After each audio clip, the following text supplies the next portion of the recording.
Hey, what's up guys? Welcome back to the channel. So it's been a long day, hard day. Moved all the animals from the brooder, from the bins. They are all in their coop and in their hutch. So I have to address this. My husband called me irate, as if I didn't tell him this days ago that this situation was going to take place. Anyway, so the spit's about to hit the fan, okay? Things about to get a lot harder for people in California. 70,000 fewer trucks are going to be on that road. There will be a trucker apocalypse in California. Truckers have already started protesting and shutting down in California, refusing to deliver loads to California.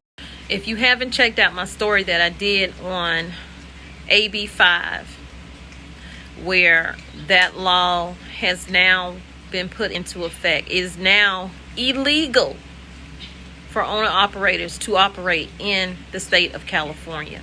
And if you think this doesn't affect you because you're not in California, well, you need to think again, because there are other major states that are thinking about following in California's footsteps. New York is one of them.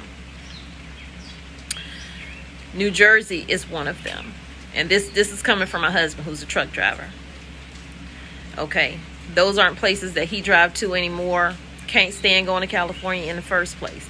But this can spread nationwide, okay?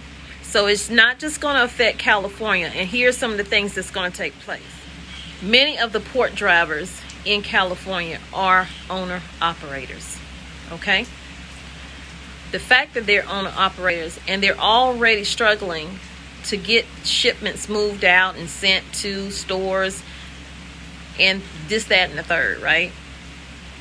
What you think is going to happen now that there will be fewer truck drivers delivering? Store shelves are going to be more empty. Food's not going to get delivered. Many items not going to get delivered. Why? All because California want to make sure they get what's theirs. And they feel like truck drivers are getting, owner operators are getting, over on them and not paying taxes. This is what some people are saying now. Not paying their fair share of taxes immediately. Instead, they're filing it at the end of the year. I'm not quite sure why people like to make things harder than they have to be. If the rest of the country follows along California's footsteps, this nation, we are going to be hurt. You think we're hurting now in certain areas when you go into these stores? We are seriously going to be hurting. Inflation is going to go up even higher than it already is, okay? Fuel prices are going to go up even higher than it already is. Owner-operators want to be owner-operators. They want to own their own business. They don't want to be a W-2 employee. They don't want to work for anybody. If they wanted to work for somebody,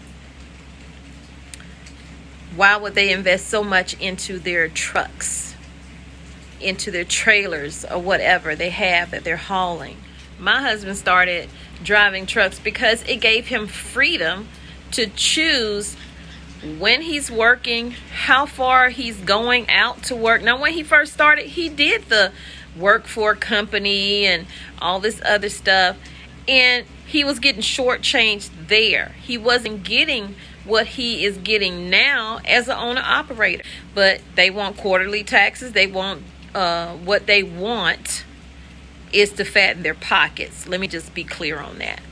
Okay, politicians want to fatten their pockets and reduce what truckers are getting in theirs, not realizing or not even caring that these are the people, some of the people that's helping this economy move forward. So if you start seeing shortages, beyond shortages, and you live in California, or you start seeing other states leaning towards what California is doing,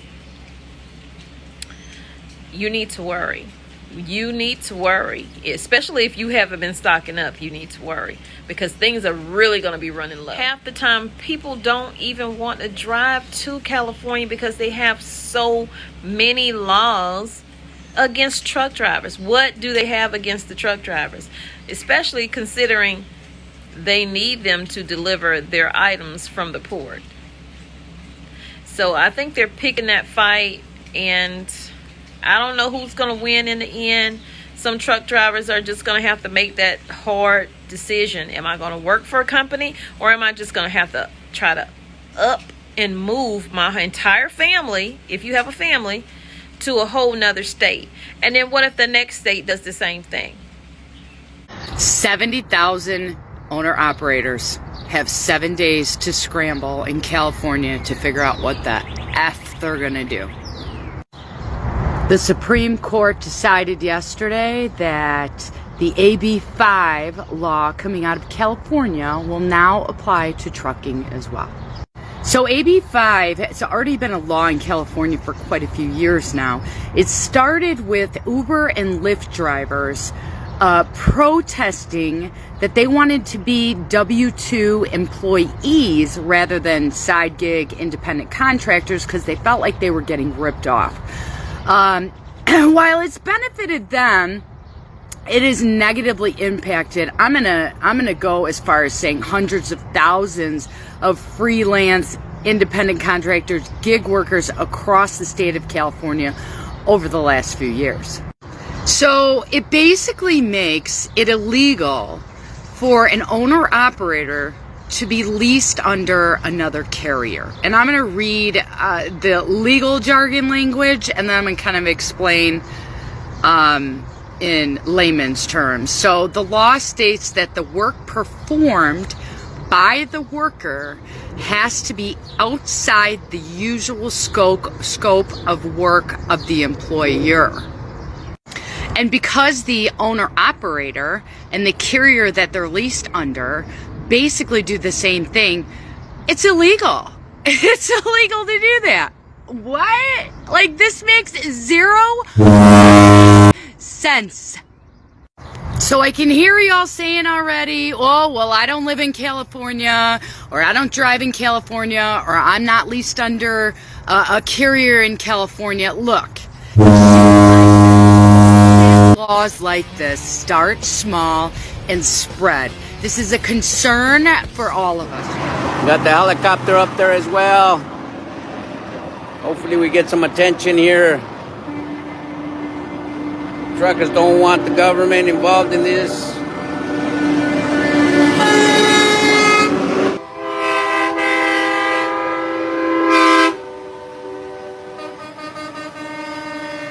You guys, what's going on over here? Trucks are still coming. Could put them out of business and make the supply chain problems even worse. The U.S. Supreme Court declined to hear a challenge to the state's gig worker bill, throwing a wrench in the trucking industry that increasingly relies on independent truckers. The LA City Council passed an emergency ordinance to temporarily ban any new permits for trucking companies in many residential neighborhoods in Wilmington and Harbor City, seen on this map. Hey, it's Alex Meyer with Mother Trucker News. This message goes out to all the port drivers and truck drivers that are going into the LA ports because the Los Angeles Council just said that they're making an emergency ban on all truck drivers going into residential areas. Now, here's the thing.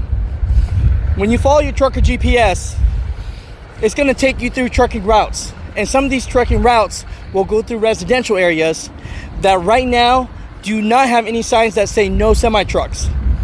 But they are making an emergency ban, so even if it says that it's okay for commercial drivers to go down that route, if there's a house on that road, you are banned from it, and they are heavily ticking truck drivers right now. The LOIDA and California Trucking Association think they have one more Hail Mary pass to try and get around California's AB 5 law.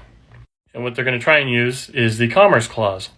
So in the U.S. Constitution, the Commerce Clause protects the right to engage in interstate commerce free of undue burdens and discrimination by state governments. And their argument is that California's AB 5 is an undue burden.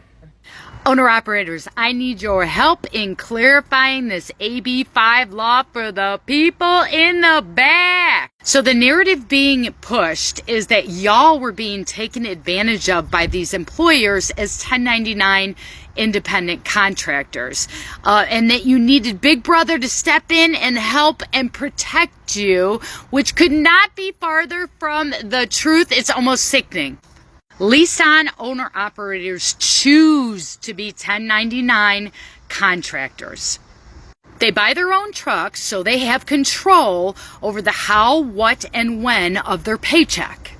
Nobody is twisting their arms. There's many benefits to being a lease-on owner-operator. I'm not going to go into that today for the sake of time. If they don't like a company that they're leased onto, they can very easily go find another company to lease onto. There are plenty of opportunities out there for that. They also make significantly more money than company drivers. On the flip side of that, if they wanted to be a W-2 company driver, they would. They simply get their CDL and they go find a company to work for. There's an abundance of opportunities out there for that as well. Point being is that owner-operators are not crying about benefits or overtime pay. All right, I know that it's just going to go in one ear and out the other. Landstar, for example, one of these carriers has already set out guidance to their BCOs. This is public information. Pause to read if you'd like. While I understand the sentiment of not going to California, I'm not going to tell you otherwise. However, I think another thing we have to address is this misnomer that it's all Uber and Lyft's fault. This was a union grab. Lorena Gonzalez is the one that originally authored the bill. She has made it no secret that her goal was to expand the unions. Uber and Lyft was just a doorway in the opportunity. Carriers will always go to California. And now unions have a stranglehold on the drayage and intrastate sector. Good luck.